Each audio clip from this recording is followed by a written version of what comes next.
Hello, bienvenue dans un nouvel épisode de SWN. Aujourd'hui, les UFO dans le New York Times. Oh non, pas encore les histoires d'OVNI. Eh ben si, c'est l'actu. Après avoir relayé des vidéos d'UFO ou d'OVNI présentées par les pilotes de chasse en 2017, confirmées par le Pentagone depuis, le journal New York Times récidive avec le témoignage de Eric W. Davis, un astrophysicien ex-consultant au Pentagone, et Harry Reid, un ancien sénateur du Nevada.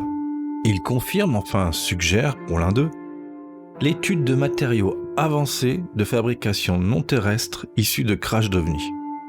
Quoi ? Sérieux ? Ah ben on avance là. Eh ben, tu vois que ça t'intéresse. Contrairement à l'article précédent, il n'y a pas de vidéo ni de photos. Ça tient de nouveau sur le témoignage d'un seul homme et de quelques documents, déclassifiés officiels. Et alors, c'est vrai ou pas ? Eh bien, aucune idée. En tout cas, le New York Times l'a publié et a priori, c'est pas des rigolos. Je le savais, ils sont là. T'affole pas, c'est peut-être aussi une opération de désinformation. Ça parle surtout de menaces, de budget et de retard technologique sur la Chine et les Russes. Tout ça, c'est impeccable pour justifier les enveloppes de fric pour les militaires. Dans ces infos officielles, rien n'indique quand ça s'est passé, rien n'indique si c'est hostile ou pas, et personne ne parle d'IT. Les faits, en oubliant toutes les histoires de conspiration, Oh dommage, c'est tellement fun. c'est que ces trucs volants n'appartiennent pas officiellement aux USA et qu'ils sont faits de matériaux de fabrication inconnus qu'on ne sait pas faire sur Terre. Bah si vous saviez d'où ça a pu venir. Moi aussi j'ai posé la même question et tu sais ce qu'on m'a répondu ? Demande pas. Ça peut être des drones expérimentaux d'autres pays, ça peut être des humains venus du futur, ça peut être des trucs appartenant à un peuple caché sous terre, des trucs d'une dimension parallèle, des aliens en vacances ou encore autre chose d'inconnu. Et là, aïe, je suis dans la catégorie barjo. Merci le New York Times. T'as bien compris là. Alors, on va le refaire encore une fois parce que c'est assez énorme quand même.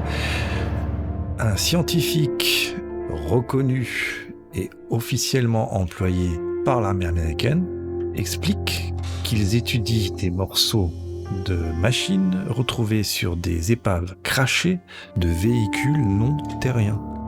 Et c'est dans un des plus grands journaux de la planète. A priori, c'est une énorme nouvelle.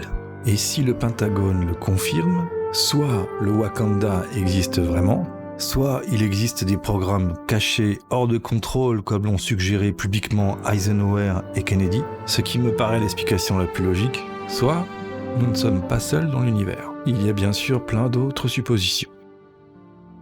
La vraie question, c'est si un journal de renommée mondiale comme le New York Times raconte de la merde, Un peu comme toi. où va-t-on pour le reste ? Et si c'est vrai,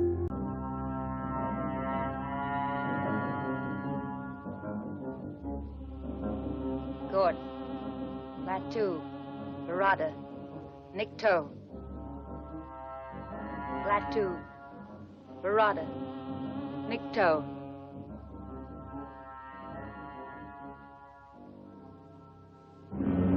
plus que jamais, gardons l'esprit ouvert. Sur ce, portez-vous bien et à bientôt. Un petit prélèvement peut-être avant, non ? Non, ça va.